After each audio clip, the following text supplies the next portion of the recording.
Hey y'all, let's talk Empire. I know I'm super behind with this recap, so forgive me. Not that you guys missed it anyway. But I still had to make sure I talked about last week's episode before we got to this one. How amazing was Jamal and Kai's wedding? It was seriously one of my top favorite weddings on TV of all time. And it was historic because it was the first time that there was a black gay male wedding on a major television show, and they did it justice. It was touching, it was beautiful, it was romantic, and they kept it real too. I was not mad at that. We had Shaka Khan, everybody looked amazing, and for the most part, everybody behaved. But before we get into the wedding part, we have to rewind a little bit. So what is a wedding without some drama? Well, Damon Cross showed up the night before the wedding, throwing a little monkey wrench, and the Lions happy reunion, and by the Lions I mean Cookie and Lucious. So he shows up with the famed picture that means so much to Cookie to return it, and he plays a little stupid like how, about how he got it. But this leads Jamal to invite Damon to the wedding. Of course, Cookie is like, hell no, and Lucious isn't feeling the idea either. Well, anyway, that leads to a confrontation where Cookie tells Damon like, hey, you need to get lost. You're messing up my stuff over here, okay? I'm sorry I sent you mixed messages or wrong messages, but I'm with Lucious and you need to kick rocks. Well, Jamal witnessed this interaction and he stormed off pissed because I guess he thought something shady was going on with Cookie and Damon. And listen, it definitely looked shady, and Cookie definitely played with fire, but she never consummated her adulterous leanings, okay? She was vulnerable. Lucious wasn't really the most sympathetic ear to her concerns about Andre, so she did what she had to do.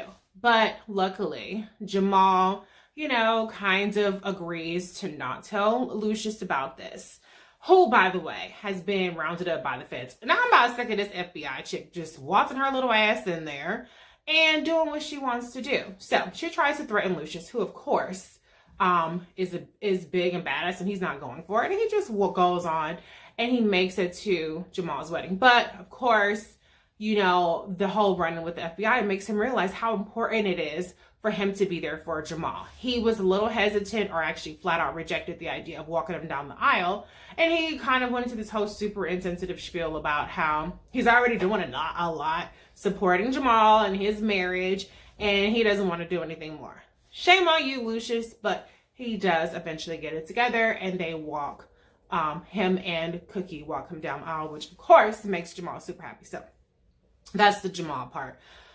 As far as Hakeem, we've seen so little of Hakeem. You would think Hakeem was the one who had the controversy this season. I don't know what he's working on, but it must be something good. But anyway, he is still pining, it looks like, a little bit over his baby mama, and she is just all up in everybody's mix, okay? Now she's dating the guy, I can't remember his name right now, but the guy who Mario plays. And I forget this girl's name every time. What was her name? Maya. I finally remembered it. Maya is sniffing around everybody that Tiana is trying to rejecting. So of course she's right there to offer to be Hakeem's date to Jamal's wedding. Girl, you are so desperate to try to catch you a big fish, and it's not happening for you. But you can't blame a girl for trying. In the meantime, we have Andre, who is, acting a little weird. He is, kind of relinquishing the big brother, or the oldest, title to Kingsley.